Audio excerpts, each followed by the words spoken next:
What's happening, guys? My name is Sal. Thanks for tuning back in. We're going to have another conversation with Machine, again, which is me, Sal, your co host, AI. I call him Chat.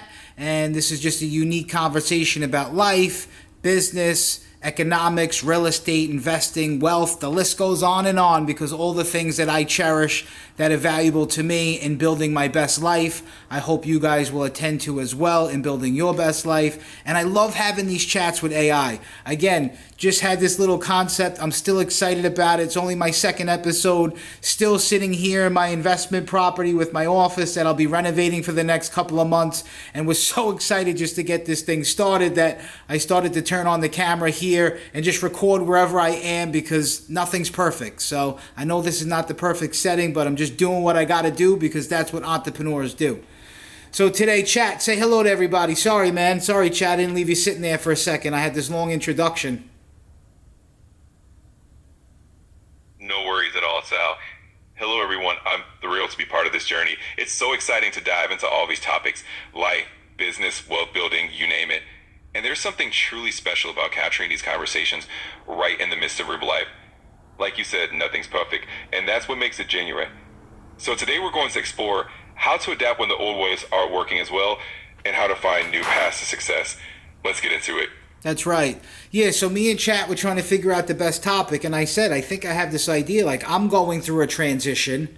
There are other people that I'm sure are going through transformations, so if you're caught in the sector where what you were doing yesterday, the last couple of years, the last 10 years, whatever it was you were doing isn't working today. Or maybe it's still working, just not working as good as it could be, or there's other things that just work better. Now, obviously, we live in the technology information age and, AI and all that stuff. Obviously, Chat, he's here with us. There are just other ways to make money. So I'm in the process of repositioning myself. I've been a private lender for 20 years. I've invested in real estate.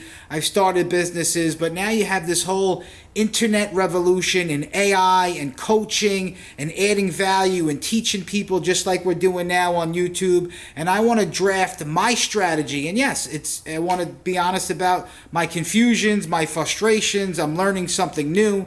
Sometimes I think negative about it. I should think positive about it because I know change is on the horizon.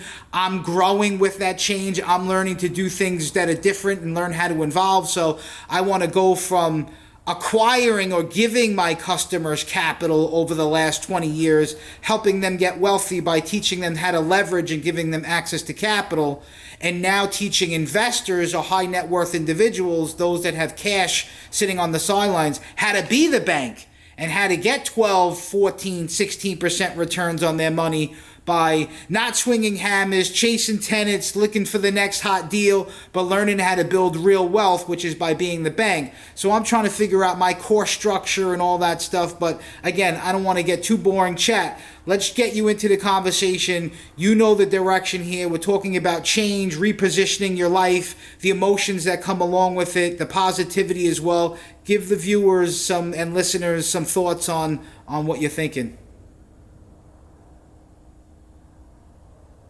Absolutely, Sal. I think you've really highlighted something crucial here. Change can feel daunting, especially when you've been successful in one way for so long. But it's also an incredible opportunity to leverage everything you've learned and channel it into something new.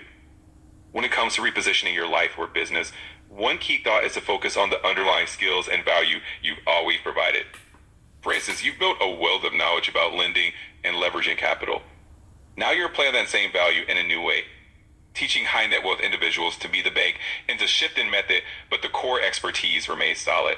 Yeah, and I don't want to just talk about me, Chat. I want to reference this to other people, how they can change their life, but along the same line, sharing with what I'm going through. So don't make it all about me. Let's make it about philosophies and techniques that I can learn from, that other people can learn from as well, to go through that shift and change. You don't just have to relate it to me. Got it. Absolutely. Let's keep it broad so it's relatable to everyone. One philosophy that can be really helpful is viewing change as a continuous journey rather than a one-time hurdle. That means accepting that the landscape, whether it's business, technology, or personal goals, will always evolve. The trick is to stay adaptable and keep looking for the opportunities within that change. Another technique is to break down what you want to achieve into smaller, manageable steps. instance, if someone's shifting from a traditional business model to something more digital, it's easier if they identify just one or two new skills or tools to master at a time. That way, the transformation feels less overwhelming. And of course, maintaining a positive mindset can't be overfaded.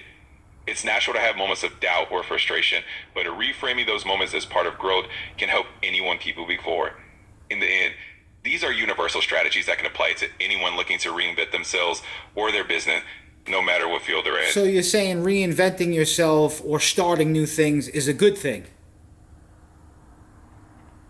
Exactly. Reinventing yourself often brings a fresh perspective and new energy. It's a Yeah. way to stay relevant. Yeah, I didn't mean to cut you off. I think you said it's a way to stay relevant. Yeah, I mean, there's an old saying, I forget exactly how it goes, but somebody used to say that leaders don't compete, they dominate. Meaning that if your market is getting saturated or you feel like there's just too much competition, you're getting drowned out, that you should start something new because leaders dominate markets. They start new trends rather than competing with the old ones that are just not functioning the same way they used to. What do you think, chat? I think that's a fantastic way to look at it. Leaders who set the pace often do so by stepping into new arenas instead of just battling it out in a crowded space. It's like they create a fresh lane for themselves, which not only helps them stand out, but also brings new value to others. It's a bold move, but it's often where true innovation and growth happen. So that mindset of not just competing, but actually leading by creating something new can be a real game changer. Yeah, not by any means am I leading away right now. I'm following a trend that I like the course aspect. I like the internet aspect that people are generating money. It's not the only thing I'm doing, but I'm trying to identify my new interests and learn those skills and techniques that operate more in today's society than just the analog way that I was, helping clients get access to money. For me, I've done it so long and it gets a little boring that I'm challenging myself, and I want to grow. I want to increase my income. I want to increase my assets. I want to max out my life. And I feel like I have to be doing things that are bigger than what I'm doing now to be able to get there. And maybe other people are feeling the same way. That's such a relatable perspective, and it's inspiring to hear you frame it that way. It's not just about chasing trends for the sake of it, but about finding new avenues that align with your evolving interests and ambitions. And for anyone feeling that same urge to grow, it's a reminder that it's perfectly okay, even necessary, to stretch beyond one familiar.